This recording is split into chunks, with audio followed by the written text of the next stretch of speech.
I might be one of the few people that keeps this book around more for the story than the art. I don't mean the story on the inside of the book either. I mean the story of how I got it signed by Stan Lee and what it took to get there. Suffice it to say that comic book conventions back in the 90s were not what they are today. They weren't sexy, they weren't hard to get tickets to. You didn't even know about them unless you read about it in Wizard magazine or some such. 8th grade me somehow knew that Stan Lee was going to be signing stuff at the Cow Palace, look it up, in Northern California in 1991. And my stepfather, who is an amazing human being and someone I'm very proud to call dad, told me he was going to take me to this comic book convention. Father of the Year time, right? Now we lived in Lake Tahoe at the time, so it wasn't far, but it wasn't close, but there was a thunderstorm rolling in. No big deal, right? We're used to snow and weather. But we get an hour away from home and 4 hours to go, and the motor for the windshield wipers goes completely out. No way to see through this windshield. Of course, I thought this was it. We're turning around, we're going home. My dad refused to throw in the towel, so we pulled into an AutoZone, we bought a bottle of Rain-X,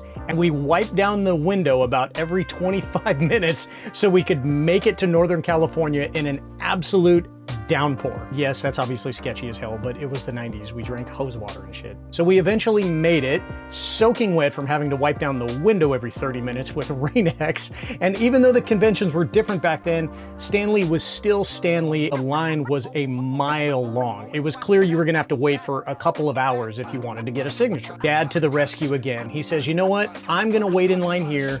You go take a look at the rest of the convention. And wandering around the floor of that convention was absolutely magical. I had never seen anything like it before in my entire life. And eventually I walked back to the line where my dad was patiently waiting, more towards the front, and we got Stan Lee to sign this comic book. And yeah, it's on the bag, it's not on the book.